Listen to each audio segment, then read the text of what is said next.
Salut, c'est Thomas du blog Esprit Web et aujourd'hui on se retrouve pour une nouvelle vidéo. Dans cette vidéo, je vais te faire un tutoriel pour te montrer comment créer un projet Symfony et intégrer Webpack. J'avais fait un premier article sur mon blog qui expliquait tout ça et qui avait bien marché et je me suis dit que c'était l'occasion de faire une vidéo par rapport à ça. Allez, c'est parti.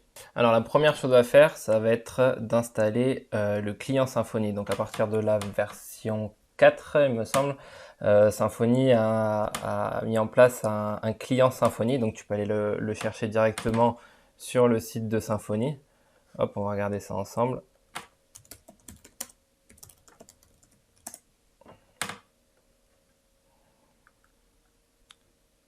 Voilà, donc tu peux te rendre sur le site de Symfony et là tu vois, tu as un lien pour télécharger le binaire de Symfony. Et donc après, une fois que tu l'as téléchargé, il faut que tu penses à le mettre en commande d'environnement pour que tu puisses y accéder directement depuis ta commande. Donc là, si par exemple je fais Symfony depuis ma commande, voilà, je vois que j'ai accès à différentes fonctionnalités de Symfony. Donc là, comme tu le vois, la première chose à faire, ça va être de checker justement, voir si ton système est compatible avec Symfony. Voilà, donc là, si ton système il est compatible, tu as un message, qui t'informe que c'est OK. Voilà, donc à la suite de ça, pour créer un projet Symfony, donc comme c'est marqué dans la doc, on va créer un nouveau projet, Symfony New. On va l'appeler Webpack. Webpack. Voilà, donc là, ça va installer tous les fichiers dont tu as besoin pour ton projet. Donc c'est un petit peu long, on va se retrouver directement après l'installation. Voilà, donc là l'installation du projet est terminée, donc il te dit que c'est bon. Si on va dans les fichiers, donc ça m'a créé un projet avec l'ensemble des documents. Voilà, donc là on va se rendre directement dedans. Voilà. Donc là la première chose à faire, ça va être de lancer le serveur Symfony. Donc là, grâce à la commande de Symfony, on a la possibilité justement d'accéder à un serveur local. Donc pour ça, on va lancer la commande Symfony server start. -d. -d, ça permet de le lancer en fond. En gros, il nous redonne la main sur la commande, comme ça on peut l'utiliser. On peut utiliser la commande et on a un lien, hop, qui nous est donné. Voilà, donc là directement tu accèdes à ton projet. Donc ça va être la partie installation de Symfony. Donc ça, c'est pas le plus compliqué. Une fois qu'on est là, je sais pas si tu as remarqué, si tu as fait d'autres versions de Symfony, d'habitude il y a une petite barre en bas, donc la barre de débugage qui te permet d'accéder à certaines informations quand tu développes et qui est très pratique. Donc on va tout de suite l'installer. Donc pour l'installer, on va utiliser Composer. Donc ça, Composer, c'est pareil, il faudrait que tu l'aies installé avant de faire le projet. Symfony Composer, debug. Voilà, on a installé du coup le bundle de débugage. Tu auras sûrement remarqué que la commande, avant, pour installer un bundle, tu avais besoin de faire Composer require et debug avec le nom du bundle. Là, grâce au client Symfony, tu n'as plus besoin de faire ça. Tu peux simplement écrire, c'est la version courte en fait, debug, voilà, et dire que c'est uniquement pour le dev avec le -dev. Voilà, donc là, si on recharge notre page, il va y avoir la petite barre de débugage qui va apparaître en bas. Voilà, elle apparaît donc avec une erreur 404 parce que là, en fait, la page qu'on a, c'est pas une page qui est mappée dans les routes de Symfony. Ce qu'on va faire, c'est qu'on va tout de suite ajouter un contrôleur. Et pour ça, on va avoir besoin du bundle, donc du maker bundle.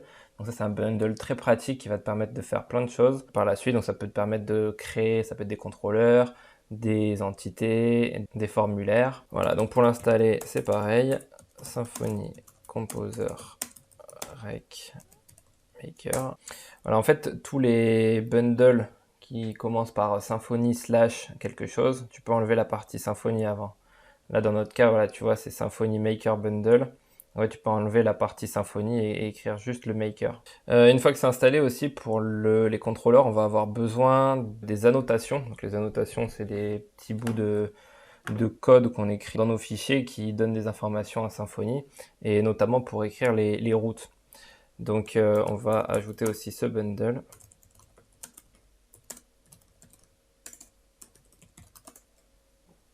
Ok, donc une fois qu'il est installé, on va pouvoir créer notre contrôleur.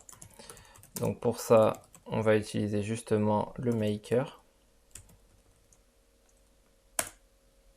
Avec Symfony Console make controller. Donc là, il va nous demander le nom du contrôleur. On va l'appeler défaut contrôleur. Donc toujours finir par contrôleur, donc c'est une norme de chez Symfony. Donc là, si on regarde dans contrôleur, donc notre contrôleur a été généré, ainsi qu'une vue ici. Voilà, donc avec déjà une petite partie de code. Sur la route défaut. Donc voilà, les annotations dont je parlais tout à l'heure, en fait, c'est ça. Donc là, si on se rend sur notre route défaut, voilà, on a notre vue qui est ici. On peut éventuellement la modifier. On est là. Voilà, si on recharge, on voit bien qu'on est sur notre contrôleur. Hop. Voilà, donc une fois qu'on a fait ça, donc là on a fait la partie assez rapide de Symfony. Donc là on va passer aux choses sérieuses, donc installer Webpack.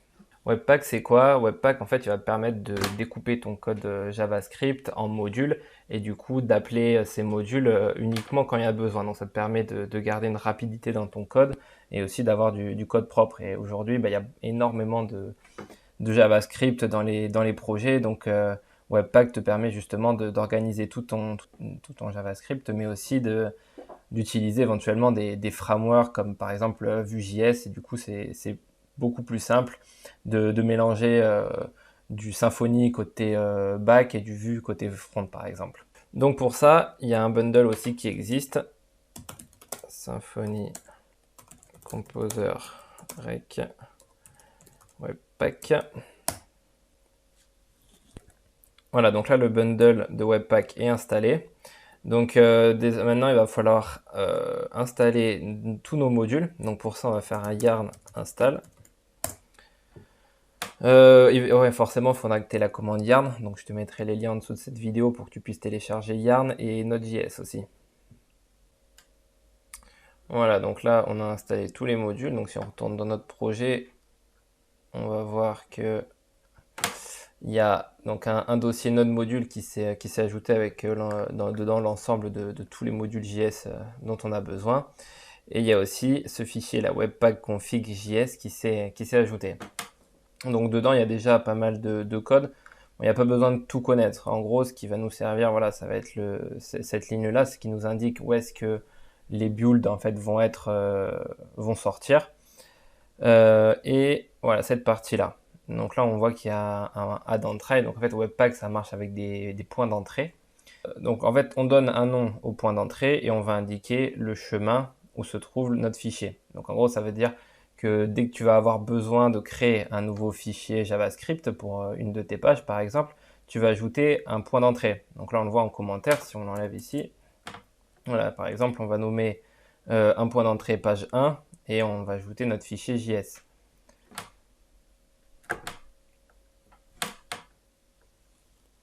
Voilà, donc là, tu vois que tous ces fichiers, ils vont être ici. Voilà, dans Asset, JS et app.js. Donc là, actuellement, on va retrouver déjà quelque chose dedans. Donc là, il a importé un CSS qui est ici. Et il fait un console log. Donc là, pour voir que ça marche bien, ce qu'il faut faire, c'est de créer justement notre premier build en fait de notre projet. Donc ça se fait avec la commande yarn encore dev. Donc voilà, donc là on voit qu'il a terminé le build avec succès, que les fichiers sont dans le build public, donc on peut aller voir ça. Voilà, donc dans public build, donc là il a créé un certain nombre de fichiers et on voit notre entrée dans le entry point.json que notre point d'entrée justement app est ici avec tous les fichiers dont il a besoin. Donc il a fusionné en fait le CSS et le JS. Et donc pour l'intégrer maintenant dans notre page, on va aller dans le base.html.twig et là dans les blocs JavaScript et CSS, on va ajouter encore entry link tags. Donc là, en fait, il faut mettre le nom du point d'entrée. Et on va mettre quasiment la même chose dans la partie script, sauf que ici, ça sera script. Voilà, donc là, si on retourne sur notre page et qu'on recharge, voilà, donc là, on voit bien qu'il a écrit notre message, Hello Webpack encore, edit me, voilà, et qu'il a chargé aussi le CSS avec le fond gris. Voilà, donc là, on a en gros notre application qui fonctionne avec Webpack. Donc à partir de ce moment-là, il est possible d'ajouter n'importe quelle librairie ou framework JS dont on a besoin. Et dans notre cas, on va essayer d'ajouter la version 5 de Bootstrap dans notre projet. Donc pour cela, on retourne dans notre console et on fait un yarn add bootstrap. Voilà, donc là il nous indique que en gros Bootstrap a besoin de jQuery et de popper.js pour fonctionner, donc on va les ajouter. Yarn jQuery et popper.js. Voilà, donc là c'est installé.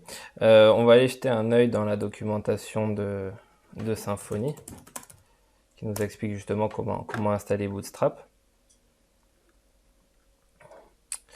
Voilà, donc la première chose à faire en fait, ça va être de créer un fichier global CSS, SCSS même. Hop, voilà, dans lequel, voilà. Donc ça, bon, la première ligne en gros, c'est pour changer la variable primary. Donc Bootstrap marche avec un système de classes, et notamment la classe primary, c'est la classe où la couleur elle est bleue. Donc si vous n'aimez pas ce bleu et que vous avez besoin de la changer, vous pouvez la changer ici et ça la changera à chaque fois que vous utiliserez la classe primary. Bon, ça c'est pas encore très important. Voilà, donc là on charge notre CSS Bootstrap et il va falloir qu'on ajoute aussi le JavaScript. Voilà, donc là on va retourner dans le app.js, on va supprimer tout ça. Hop, et on va lui dire aussi d'importer notre fichier SCSS. Donc, CSS, voilà, il est là. Donc là, pour que Webpack fonctionne avec du SCSS, on va devoir retourner dans le fichier webpack.config.js et décommenter le enable Sass loader pour lui dire qu'il peut utiliser le Sass et le SCSS. Donc à ce moment-là, on peut refaire un build de notre projet.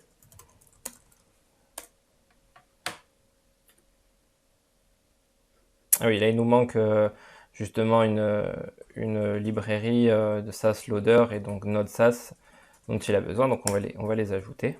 Voilà, donc là il est ajouté, donc on va pouvoir faire notre commande pour builder notre projet. Voilà, donc là il nous dit que c'est bon. Si vous voulez une petite astuce, là si vous voulez pas vous embêter à chaque fois à réécrire, à chaque fois que vous faites une modification dans vos fichiers JavaScript et à réécrire le yarn encore dev, vous pouvez ajouter l'option watch ici. Et donc en gros, il va regarder en permanence s'il y a des modifications qui sont faites sur vos fichiers CSS et builder automatiquement. Donc là, vous n'aurez plus besoin de vous en occuper. Voilà, donc là, on va retourner sur notre page. Hop, et on va recharger. Voilà, donc là, ça a changé l'écriture et tout. Donc on voit que Bootstrap a bien été mis. Hop, on va pouvoir tester éventuellement. On va rajouter un bouton. Hop, on va le mettre là.